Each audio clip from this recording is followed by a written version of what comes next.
Mae 172 wasanaethau newydd wedi sicrhau trwy Cronfa her ARFOR. Felly Llwyddo'n dwi a fi di cyfarwyddwr a pherchenog Llais Cymru a mae ffenest siop yn Llwyddo'n newydd sbon gan Llais Cymru siop un stop ar gyfer busnesau, gwasanaethau a swyddi Cymraeg. O'n i'n gweld gymaint o bobl yn rhannu ar-lein ac yn gofyn yn bersonol weithiau, wyt ti'n gwybod am wasanaeth Gymraeg sydd yn darparu hyn, neu wyt ti'n gwybod am rwle lle i fynd i gael bwyd yn ardal Caernarfon er enghraifft, ond jyst bod hi'n anodd iddyn nhw bod lle mae'r gwasanaethau Cymraeg na'n lleol ac wrth deithio o Amgylch Cymru. Mae ffenest siop wan wedi cael ei lansio, mae yna wefan yna, mae'n gwbl ddwyieithog, hefyd mae'r adran swyddi yna yn neud hi'n hawdd i bobl recriwtio siaradwyr Cymraeg. Mae'r ymateb gan y busnesau a'r defnyddiwr i'r wefan wedi bod yn wych. Felly, da ni wedi canolbwyntio'n amlwg ar ardaloedd ARFOR wrth ddatblygu'r prosiect. A mae'r cymunedau yna wedi elwa heb os. O ran yr economi wedyn, wrth gwrs bod wedi elwa, achos mae bobl wedi mynd ati i gefnogi'r busnesau'r gwasanaethau Cymraeg yma wrth ddod o hyd iddyn nhw. Mae'r Cronfa her wedi caniatáu i fi gyflogi aelod o staff, i helpu efo'r prosiect. Mae wedi golygu bod fi'n gallu cael arbenigwyr brandio a gwefan i ddatblygu'r wefan. Mae'n golygu bod fi'n gallu creu podlediad.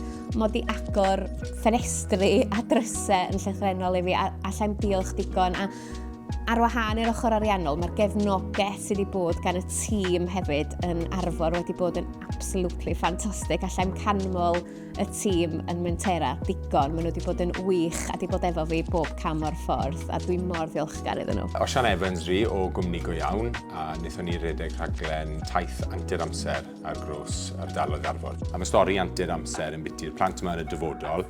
A mae peiriant amser gyda nhw yn y dyfodol, a maen nhw'n mynd nôl mewn i straeon, hen straeon Cymru.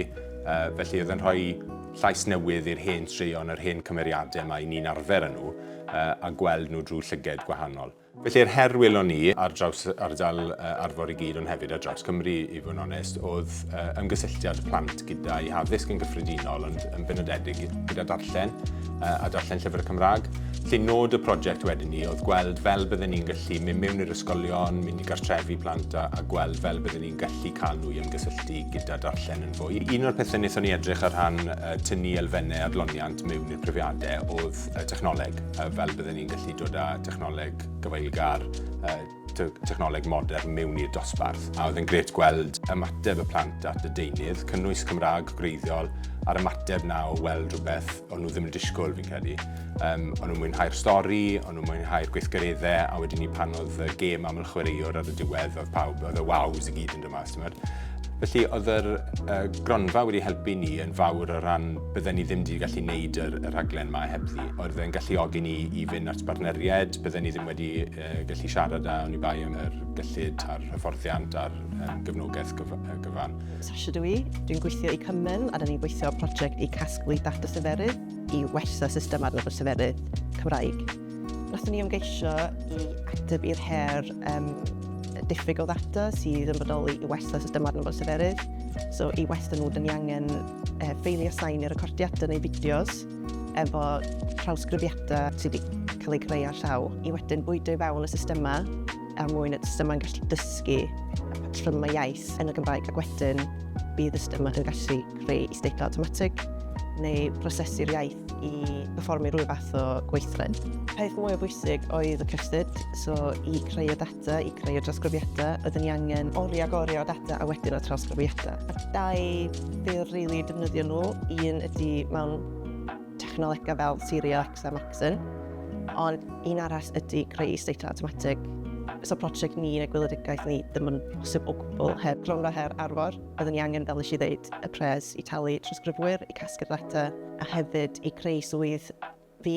So ni'n gallu gweithio heb Cronfa her ARFOR. Lowri Hughes dwi'n gweithio yn Canolfan Bedwyr yn Prifysgol Bangor a fi wedi cyfarwyddwr prosiect ARFOR. Mae ARFOR, mae'r cliw yn yr enw mewn ffordd, arf i newid arferion iaith ydy prosiect ARFOR ac yn syml iawn y nod ydy cefnogi unigolion a grwpiau i ddefnyddio mwy o Gymraeg yn y gwaith.